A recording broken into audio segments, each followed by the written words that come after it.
All right, what's going on, everybody? Welcome to Chad's Cards. Today, I want to go over kind of the 2020 year in review, and we're going to highlight the top 20 players and see whether or not they're worth buying. And I've come up with something that may be useful and maybe not, but we'll give it a shot here.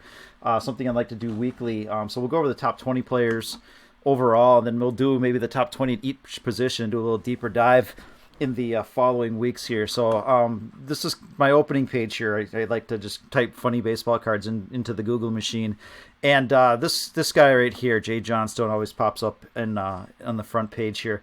And he passed away this week. So this was one of my favorite cards of the 1980s. This is the 84 Fleer, and just brought a little sadness, and thought I would mention it. So he had a good run, played for a long time, and that's a kind of a goofy card. I always enjoyed that one. So into the cards, the top 20 players for the year, and I have ranked them by WAR, or wins above replacement. And what this metric essentially says is how many wins is a player worth over an average player, a player that's called up from AAA, that's readily available. Kind of a zero.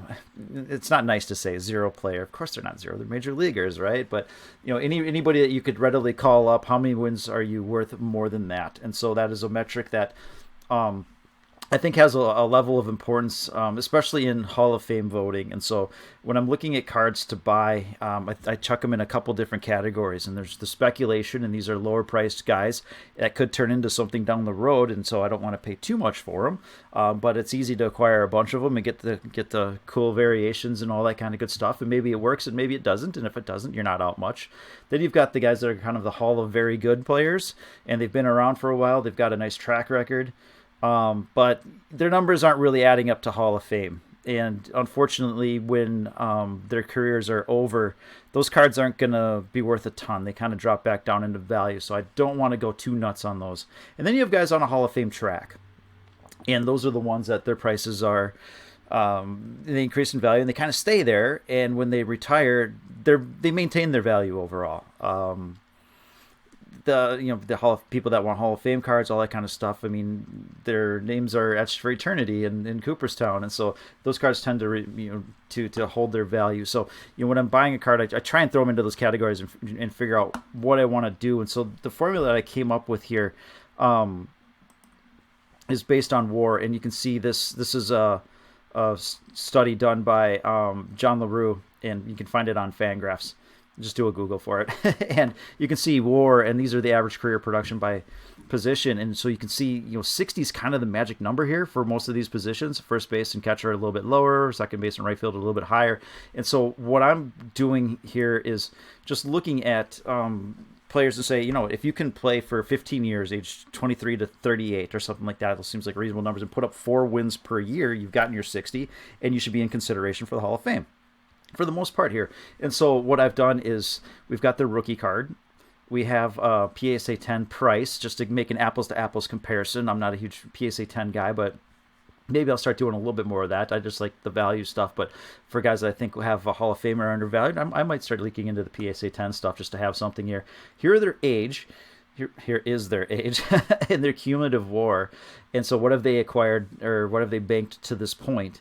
And then what do they need to average up until age 38 to get to that 60 number. So Freddie Freeman is 31 years old, and he's got 38 career WAR. And so to get to that 60 number for him, he needs to average slightly over 3 WAR per season for the next 7 seasons to get to that to the 60 level. So that's kind of what I'm going with here. So if you can get that, then you have Hall of Fame consideration. And for me, then that's worth a decent investment. And there's different price levels. Okay, so let's just kind of go through this real quick. So Freddie Freeman, 2011 update series, is a $135 card.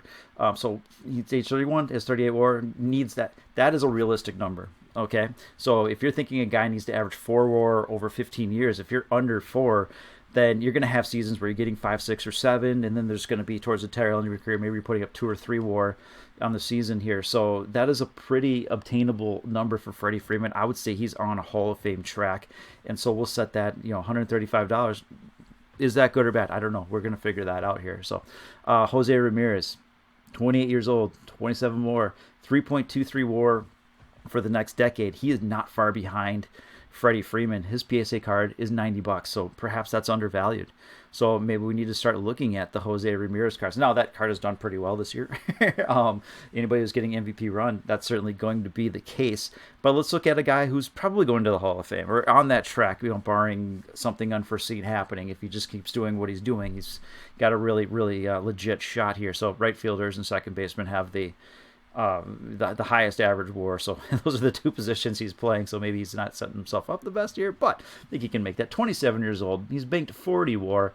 Really just needs to average a couple of WAR on an annual basis to get there. If he keeps 27, he's in his prime. The next 3 years, I mean, he could easily put up 20 WAR and get that number, and then from there everything is gravy. And so you can see his prices right now between 400. I've actually seen 420 to 500 for a PSA 10 update series, and that's the price of a Hall of Famer right now. So I would say that these cards are undervalued for the most part. Now he's going to be a shoe-in, and these guys are going to be close if they play it all the way through. But you can kind of see that there's some value in the Jose Ramirez and in the Freddie Freeman relative to Mookie Betts, who's got that really, really good shot. So Fernando Tatis, 21 years old, 6.5 WAR. He needs to average a little over 3 for a long period of time. So if he plays to 38, he doesn't have to play 38. There's a lot of things. But if you play 12 years and average 5 WAR, I mean, there's a lot of different ways to get to it. So I'm not going to get too far into the weeds here. So his cards are $140, right in there with the Freddie Freeman thing. So a lot of things need to keep going right for Fernando Tatis, but he's sure off to an excellent start. Now this was a $300 card not too long ago, so I think in a few years, if he keeps doing what he's doing, it will be a $300 to $400 card again. So you have to consider print runs and stuff. 2019 Series 2 have a lot more cards outstanding than 2014 Update Series, so there's that factor to take in there. But this card could absolutely revisit those highs. It's getting to a point now, kind of in that $125, $130 area. That's my target. That if you don't have a Fernando Tatis card, you might want to start checking that out and add one to your collection before it becomes one of these here. So Mike Yastrzemski, excellent season overall, 2.7 WAR in the season. He's a 30-year-old who's played a little over a season, so he has a total bank of 5 WAR roughly, and he needs to average over 6 for the next 8 years. And so when I look at that card, it's probably not something that I want to jump all into. You can buy his PSA 9, you can buy his raws for a couple bucks, you can get a gold for like $20, and have a little bit of fun with it if you like to watch Mike Yastrzemski. And it's cool to have that name on a card, and I get it, and so have fun. That's what the hobby is all about. But as far as buying really low numbered cards or these high-end autographs and all that kind of stuff, I don't. You'll have a better shot, I think, down the road, and that's one that, if the $50-$60 area is probably fair to maybe high, and I wouldn't go too further into the weeds with him. Trey Turner, 27 years old, 17 WAR banked, under 4. He could average it out. Can he stay healthy? Can he play? He's got a ways to go. He's on track, I would say. And the market's a little bit skeptical on that, and that's okay. But I think he had a good season. Can he do a few more of these? And then I think just reviewing this on an annual basis, we'll see how that goes. So there's a little bit of room on that one. But his cards, some of them are they shot up this year because he had a really good year. But if there's ever a dip in the guy, I would say he has a better chance than Yastrzemski. So I think it should be worth a little bit more than that. So maybe Yaz is worth a little less. That's a little more. So we'll just kind of see how that plays out, but absolutely look at you doing something with Trey Turner. Anthony Rendon, this is the one that interests me. One of the two that really interests me on this list here. So 30 years old, 35 WAR.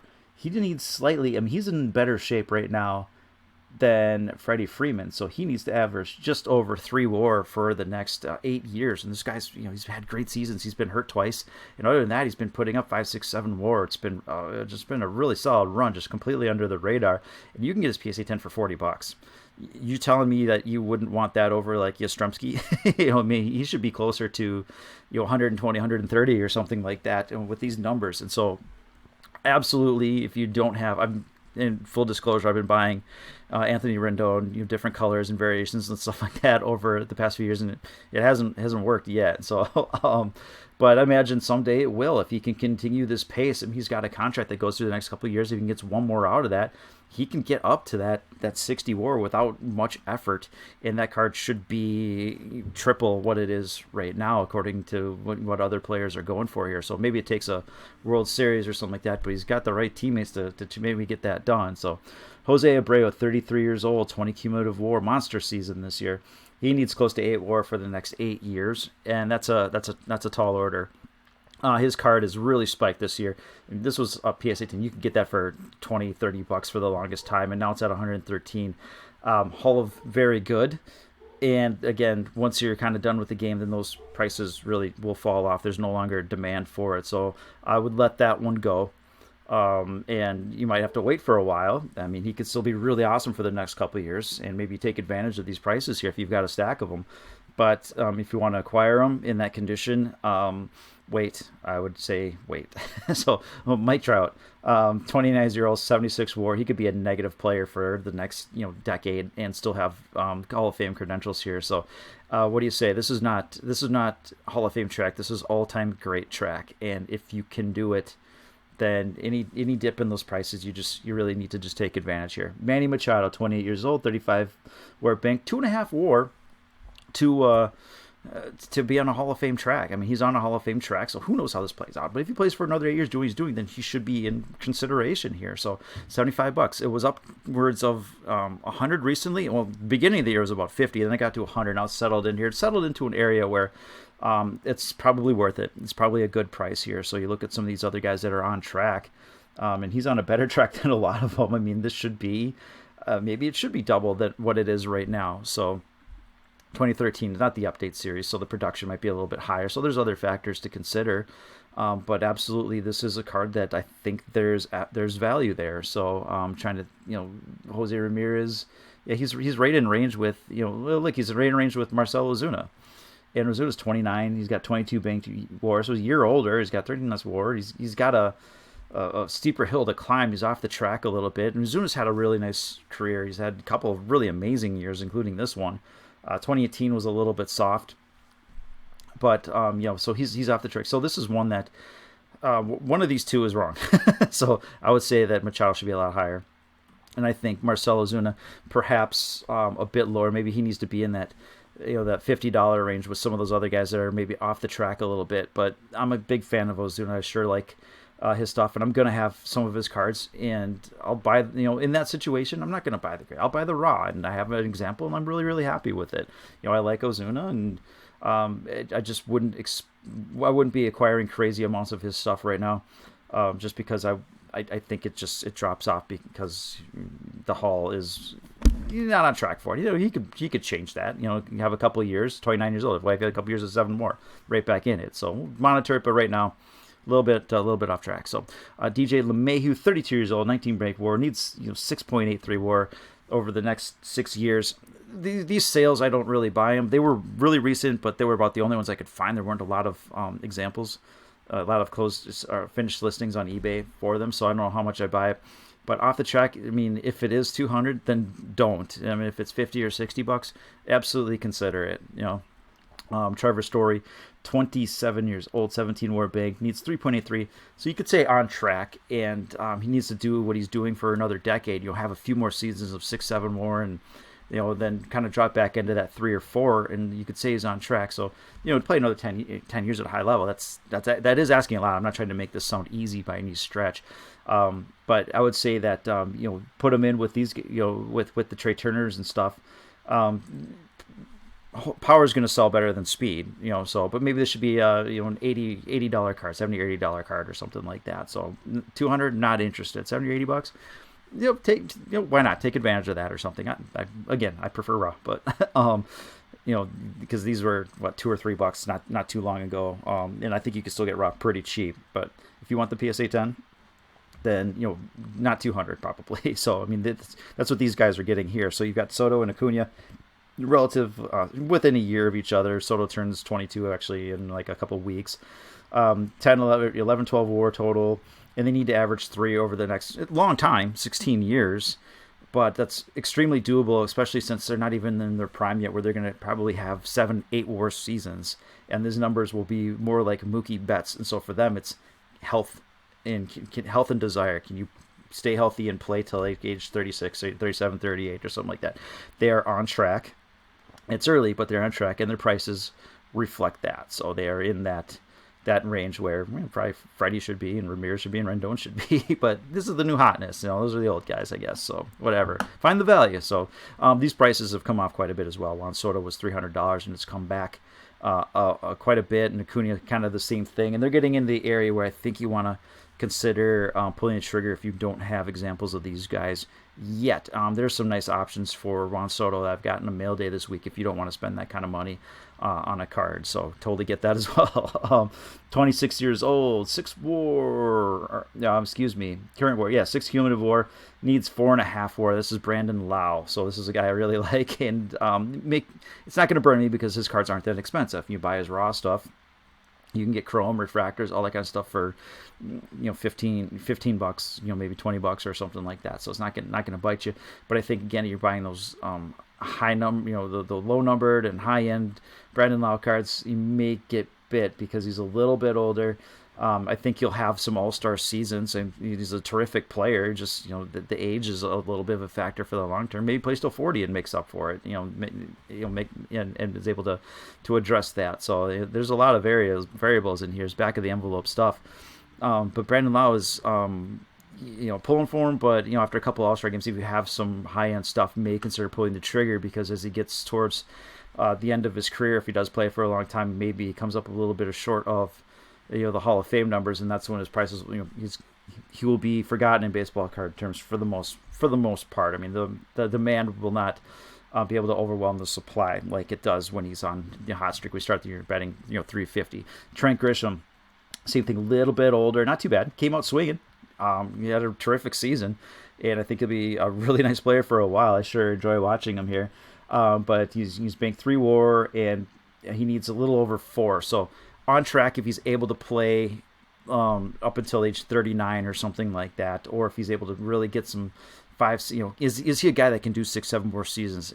I don't know, but he could be a good player for a while, and we'll just have to kind of monitor and watch. But in the meantime, the market's pricing him like that. Like, I don't know, so $30, and you can get some really, really fun cards of his for, so it's fun to get, refractors and blues and all that kind of stuff, and it's even more fun. You don't have to pay a lot for them, so it's cool to get different examples of guys. Not everybody can go get Juan Soto X-Fractor. So Trent Grisham X-Fractor looks a really nice card, and you can get it for $12. So have fun with it. That's what it's all about here. But as far as getting a 500 Trent Grisham chrome and getting them graded and all that kind of good stuff, it's like that may not be the way to go at this time here. So Tim Anderson, 27 years old, banked 10 WAR, 4.5. So his cards are probably pretty overvalued. I mean, he's been hitting like crazy, there's no question about it, but he kind of came on a little bit late here. So be careful about that.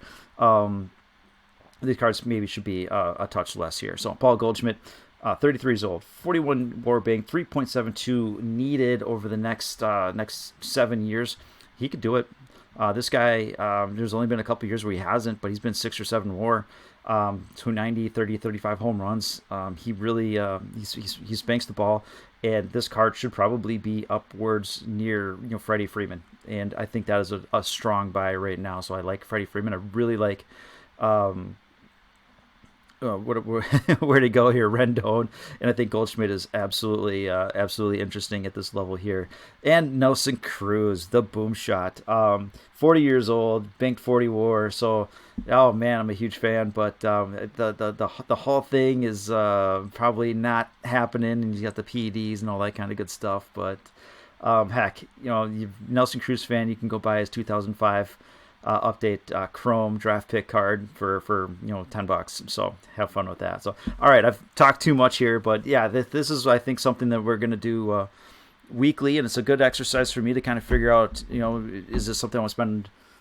What do I want to put away for a long period of time, and what's for I don't do shorter purpose stuff, but what am I not going to feel if I want one of these lower end cards, I can prepare myself for not making my money back on it, and just get some cool copies on it. So hopefully you find this interesting as well. So thank you for watching. Have an excellent rest of the day, and we'll talk soon.